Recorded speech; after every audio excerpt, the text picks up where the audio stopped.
In these uncertain economic times, it's easy to be worried about protecting your wealth, your hard-earned savings, and your family's financial future. Plunging interest rates, the devaluating dollar, and political unrest constantly threaten what you have worked hard to earn and all that you own. That's why now it's more important than ever to protect your assets and have the money you need to make your dreams come true. Welcome to the Global Wealth Fortress Report with successful global entrepreneur and wealth preservation expert Joel Nagel. Joel's helped thousands of people just like you protect what you have so that you can make even more and make your every dream come true. So, sit back and enjoy Joel Nagel's offshore expert advice on how you can live the good life at a great price, where the sun never sets on your financial fortress. And welcome to another issue of the Global Wealth Fortress Report. My name is Joel Nagel, and I am coming to you today live from the center of Vienna, Austria. In the background, you can see the Imperial Habsburg city castle, which is now home to the President of Austria, as well as a number of other important museums, the National Library, the famous Lippenzahner horses that dance around to music in harmony are based here, and a number of other offices, including the one of the main parliament sitting areas is based here. So if you've been following my travels from the States over here, I first went through Boston, then I went to Portugal, through the Azores to Lisbon. From Lisbon we traveled to Frankfurt, and then from Frankfurt here to Vienna. Turned out to be a great way to go because the entry requirements from Germany to Austria are probably some of the most lax.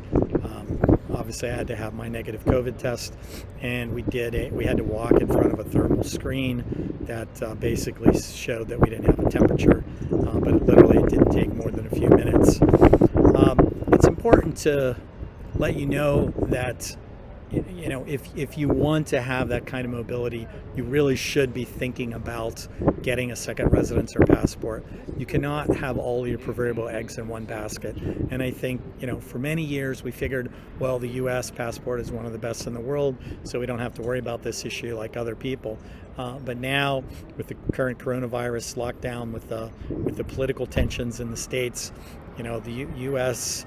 tourists anyways are really not welcome in many countries. I think at last count only less than 25 countries around the world, and there's roughly 200 countries in the world, so only 25 countries in the world, or just over 10%, are allowing Americans to travel there.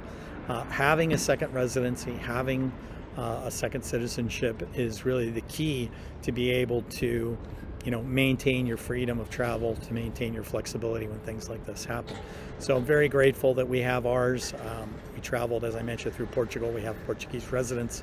We enjoyed spending time in the Azores Islands. We enjoyed spending 2 days in Portugal before coming here. Today was my two youngest daughters' first day of school, so I was a proud father getting them all together and off to school.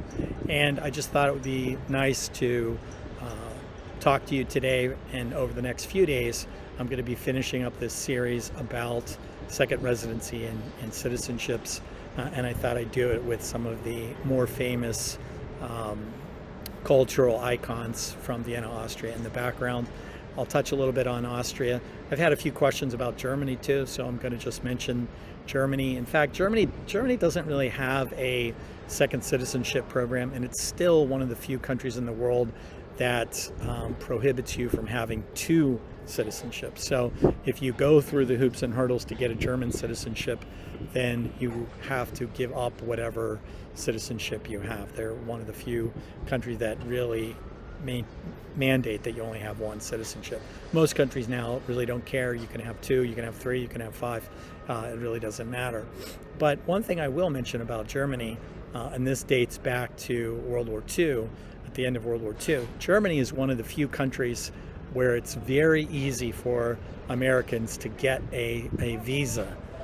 You can not only get a visa in the US to come to Germany and stay in Germany, but you can actually get a visa inside Germany, meaning you could come to Germany as a tourist and then apply for residency status while you're in Germany, and that's wholly unique. So I want to mention that. Of course, once you have your German visa, you can travel around within the Schengen zone wherever you want and stay really as long as you want, because there's really no internal controls within the 27 countries, even though now there are some health requirements when you go to certain countries, but mostly it's just to show that you have a negative COVID test.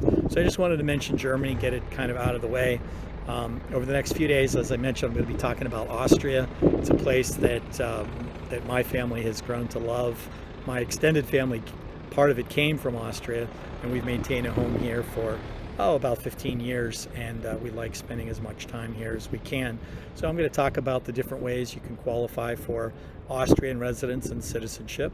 They have what's essentially a citizenship by investment program.